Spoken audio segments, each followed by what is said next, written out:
Republican Party of India ಹೋರಾಟಕ್ಕೆ ಜಯವಾಗಲಿ. ಮಹಿಳಾ ಮೀಸಲಾತಿ ಹೋರಾಟಕ್ಕೆ ಜಯವಾಗಲಿ. ಸಂಸತ್ತಿನ ಕಳೆದ ಅಧಿವೇಶನದಲ್ಲಿ ಏನು ಸೋಲುಂಟಾಯಿತೋ ಅದಕ್ಕೆ ಗೆಲುವು ಆಗಲೇಬೇಕಂತೇಳಿ ಹೋರಾಟವನ್ನು ಪ್ರಾರಂಭ ಮಾಡಿದ್ದೀವಿ.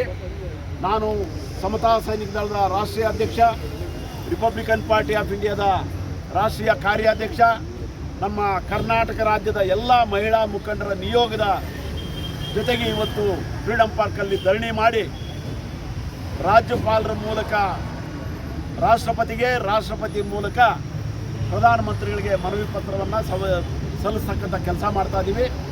ಈ ಮನವಿ ಪತ್ರದ ಪ್ರತಿಯನ್ನು ನಮ್ಮ ಈ ಧರಣಿ ಮುಗಿದ ತಕ್ಷಣ ರೂಪಕಲಾ ಮತ್ತು ನಾಗರತ್ನ ಈ ರಾಜ್ಯ ಮಟ್ಟದ ಮಹಿಳಾ ಮುಖಂಡರ ನಿಯೋಗ ಹೋಗಿ ರಾಜ್ಯಪಾಲರಿಗೆ ಸಲ್ಲಿಸ್ತಾರೆ. ನಮ್ಮ ಒಂದೇ ಒಂದು ಬೇಡಿಕೆ, ಬಾಬಾ ಸಾಹೇಬ್ ಅಂಬೇಡ್ಕರ್ ಕಂಡಿದ್ದ ಕನಸು ಪ್ರಬುದ್ಧ ಭಾರತ ನಿರ್ಮಾಣ ಆಗಬೇಕಂತ ಹೇಳಿದ್ರೆ ಮಹಿಳೆಯರ ಸಹಭಾಗಿತ್ವ ಬೇಕೇ ಬೇಕು. ಆಡಳಿತದಲ್ಲೂ ಬೇಕು, ಎಲ್ಲ ಕ್ಷೇತ್ರದಲ್ಲೂ ಬೇಕು. 100ಕ್ಕೆ 50% ಮೀಸಲಾತಿ ಬೇಕು ಅಂತ ಕೇಳುವಂಥವ್ರು ನಾವು.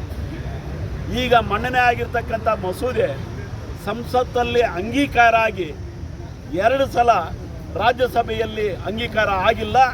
ಅದಕ್ಕೆ ಮಸಲತ್ತು ನಡೆಸಿರ್ತಕ್ಕಂಥದ್ದು ಎಲ್ಲ ಪಕ್ಷಗಳ ಪಾರ್ಲಿಮೆಂಟೇರಿಯನ್ಸ್. ಅದಕ್ಕೆ ಅಂಥವ್ರಿಗೆ ಬೀದಿಯಲ್ಲಿ ಪಾಠ ಕಲಿಸ್ತಕ್ಕಂಥ ಹೋರಾಟಕ್ಕೆ ಕರೆ ಕೊಡಬೇಕಾಗತ್ತಂತೇಳಿ ನಾನು ಈ ಮೂಲಕ ಹೇಳೋಕ್ಕೆ ಇಷ್ಟಪಡ್ತಾ ಇದ್ದೀನಿ. ಯಾರು ಓಟ್ ಹಾಕಿಲ್ಲ, ಯಾರು ಓಟ್ ಹಾಕಿದ್ದಾರೆ ಅಂತ ಗೊತ್ತು ನಮಗೆ. ಓಟ್ ಹಾಕಿರುವಂಥದ್ದು, ಈ ಮಸೂದೆ ಪರ ಓಟ್ ಹಾಕಿರುವಂಥವ್ರಿಗೆ ರಿಪಬ್ಲಿಕನ್ ಪಾರ್ಟಿ ಆಫ್ ಇಂಡಿಯಾ ಅಭಿನಂದನೆ ಹೇಳುತ್ತೆ.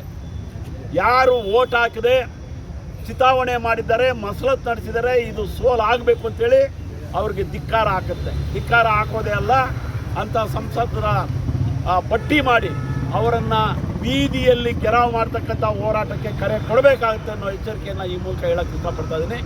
ಹೀಗಾಗಿ ಈ ಮಸೂದೆ 2026ರ ಈ ಮಸೂದೆ ಮತ್ತೆ ಪಾರ್ಲಿಮೆಂಟಲ್ಲಿ ಮರುಮನ್ನಣೆ ಆಗಬೇಕು.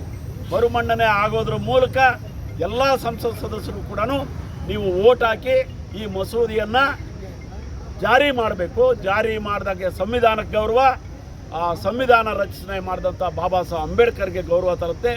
ಈ ಮೂಲಕ ನಮ್ಮ ರಾಷ್ಟ್ರೀಯ ಅಧ್ಯಕ್ಷರು ಕೊಟ್ಟಿರ್ತಕ್ಕಂಥ ಕರೆ ಮೇರೆಗೆ ರಾಮದಾಸ್ ಅತ್ವಾಲೆ ಅವರು ಸಂಸತ್ತಲ್ಲಿ ಹೋರಾಟ ನಡೆಸ್ತಾ ಇದ್ದಾರೆ. ಕಳೆದ 30 ವರ್ಷಗಳಿಂದ ನಡೆಸ್ತಾ ಇದ್ದಾರೆ.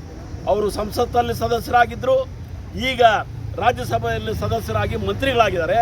ಅಂಥವ್ರು ಅವತ್ತಿಂದ ಬಾಬಾ ಸಾಹೇಬ್ ಅಂಬೇಡ್ಕರ್ ಅವರ ಹೋರಾಟಕ್ಕೆ, ಈ ಮಹಿಳಾ ಮೀಸಲಾತಿ ಹೋರಾಟಕ್ಕೆ ಬೆಂಬಲ ಕೊಡೋದಷ್ಟೇ ಅಲ್ಲ, ಬೀದಿಗೆ ಬಂದು ಹೋರಾಟ ನಡೆಸ್ತಾ ಇದ್ದಾರೆ. ಈ ಹೋರಾಟ ಕರ್ನಾಟಕದಲ್ಲಿ ಇವತ್ತು ಆರಂಭ ಆಗಿದೆ. ಇಡೀ ರಾಜ್ಯದ ಎಲ್ಲ ಜಿಲ್ಲೆಗಳಲ್ಲೂ ತಾಲೂಕುಗಳಲ್ಲೂ ಮಹಿಳಾ ಮೀಸಲಾತಿ ಮಸೂದೆ 2026 ಮರುಮನ್ನಣೆ ಆಗಬೇಕು. ಮಸೂದೆ ಪಾಸ್ ಆಗಬೇಕು. ಈ ಹೋರಾಟಕ್ಕೆ ಚಾಲನೆ ಕೊಟ್ಟಿದ್ದೀನಿ. ಜೈ ಭೀಮ್, ಜೈ ಭಾರತ್.